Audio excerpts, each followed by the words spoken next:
Oh, dan setan itu selalu menipu kita, ya, membisiki kita, dan kendaraannya adalah amarah, nafsu. Tidak ada yang lebih pahit dari berharapnya hati kepada kita. Allahumma ftah lana hikmataka ya Allah.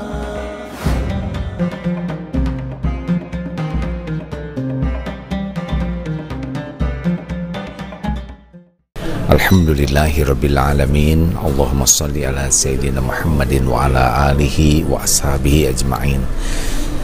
Sahabatku sekalian, di dalam hidup ini kita harus sangat terampil mengendalikan pikiran, perasaan kita, yang berbuah nanti kita bisa mengendalikan sikap kita.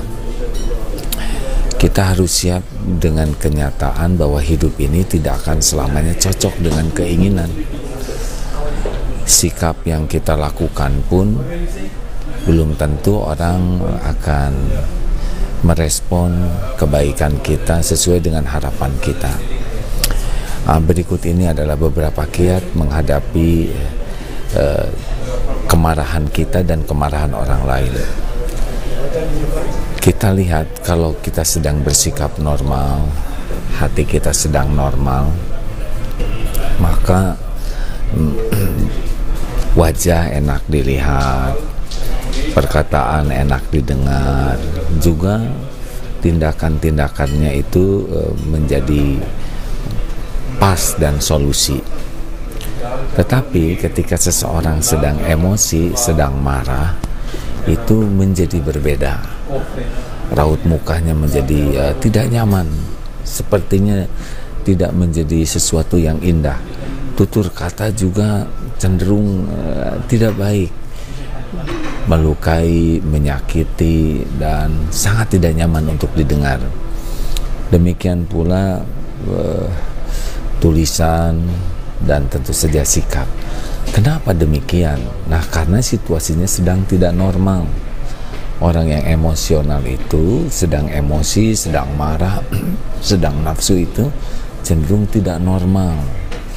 Jadi, yang harus kita lakukan kalau misalkan kita berhadapan dengan orang yang marah, kita harus paham bahwa ini orang marah itu sedang tidak dalam posisi normal, baik berpikir, bersikap, maupun mengambil tindakannya. Nah, kalau kita terpancing kemarahan yang sama, maka kita menjadi ikut-ikut tidak normal. Dan bagaimana kita mendapatkan solusi terbaik kalau kita ikut tidak normal? Kata-kata tidak baik, kita ikut kata-kata tidak baik. Kalau dengan tindakan yang tidak bagus, kita ikut bertindak tidak bagus. Bukankah yang kita inginkan adalah solusi, bukan bertengkar? Prinsip bertengkar itu kan sederhana, saya benar, kamu salah, dan yang lain pun mengatakan hal yang sama, saya benar, kamu salah. Jadi menyikapi ada teman yang marah, atau keluarga yang marah, orang tua yang marah, pendamping hidup yang marah, jangan sampai kita terpancing menjadi ikut marah.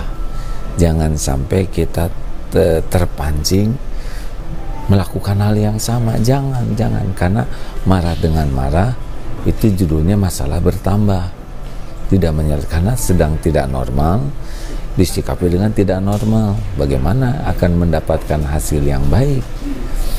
Harusnya yang kita lakukan adalah membantu supaya cooling down, menjadi tenang, menjadi normal kembali cara berpikirnya. Itu yang harus kita lakukan. Walaupun kita merasa diri benar, tetapi tidak pada saat yang tepat kita beradu argumen.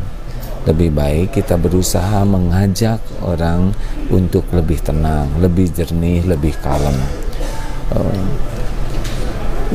Jangan terpancing dan merasa, wah ini harga diri. Tidak, harga diri itu bukan pada kemarahan.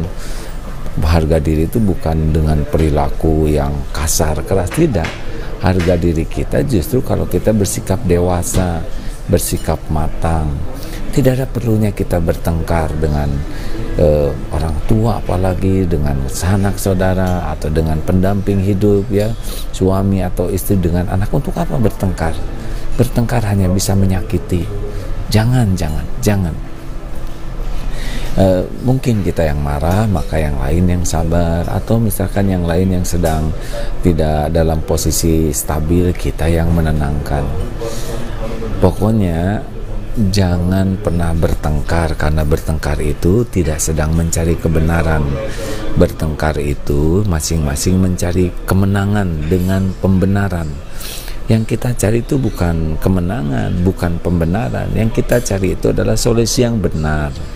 Nah, solusi yang benar ini ada kalau sama-sama tenang, sama-sama jernih pikirannya, sama-sama terkendali emosinya. Dan ini harus kita lakukan.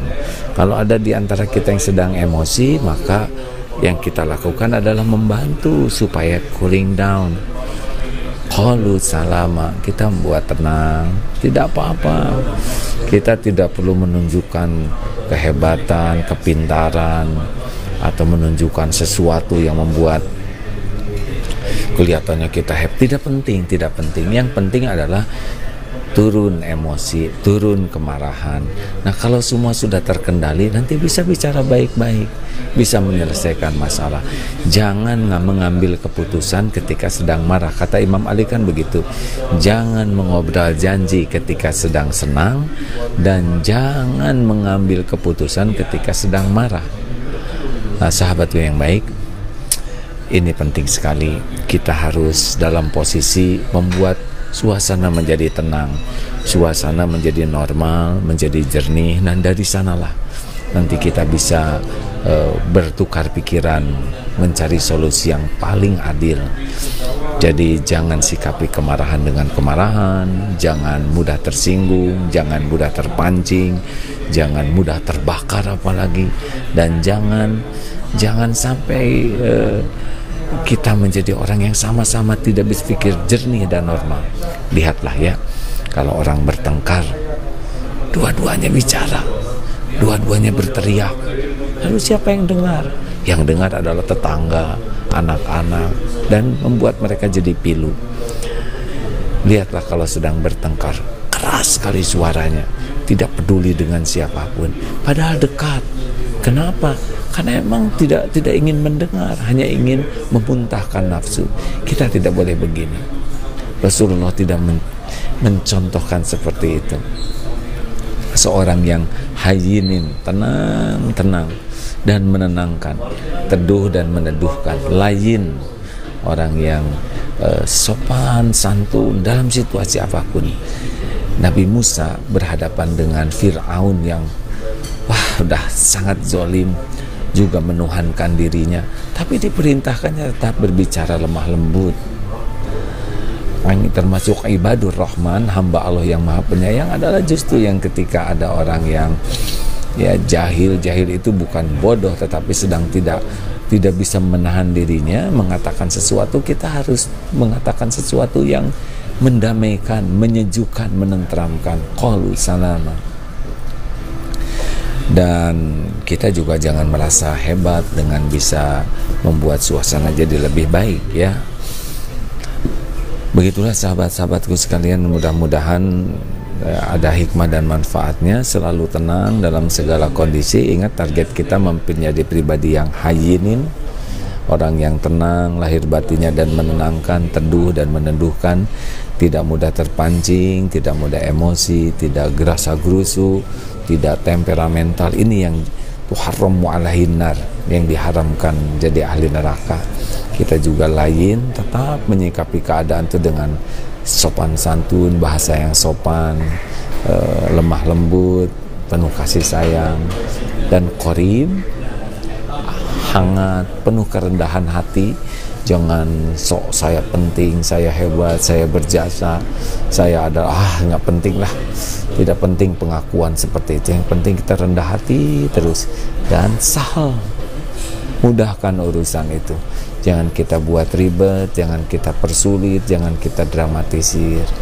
Memang ini teori mudah, tetapi prakteknya harus dengan perjuangan, dan perjuangan akan lebih mudah kalau menjadi targetlah memiliki halakosa, hayyin, layyin, qarib, sahal. Dan diantaranya adalah ketika menyikapi saudara-saudara kita yang sedang kurang emosi, yang sedang emosi, tenang ya.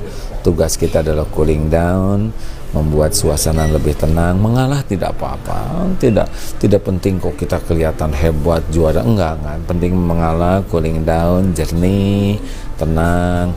Kalau sudah tenang, tidak usah berat untuk minta maaf.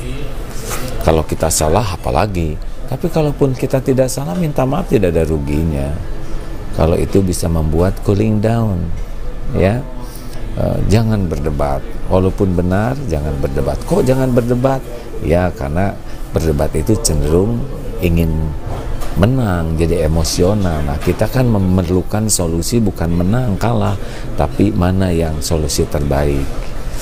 Nah makanya walaupun kita benar, hindari perdebatan. Maksudnya apa? Karena berdebat itu cenderung emosi. Cooling down dulu baru musyawarah. Nah musyawarah inilah yang kita bisa bertukar pikiran dengan jernih. Pendek kata, tetap dalam keadaan tenang, supaya kemampuan berpikir kita, dan setan itu selalu menipu kita, ya, membisiki kita, dan kendaraannya adalah amarah, nafsu. Jadi kalau kita emosional, cenderung nanti yang kita katakan itu bisikan setan, yang kita tulis, yang kita lakukan juga apa yang dibisiki. Tapi kalau kita tenang, insya Allah tidak mempan, ya. Jangan mengambil keputusan waktu kita marah, baik ya maupun tidak boleh, karena pasti tipu daya setan dan kita akan menyesalinya. Dan la taghdab walakal jannah, jangan marah, bagimu surga. Surga dunia juga milik orang yang bisa mengendalikan amarah, apalagi di akhirat nanti.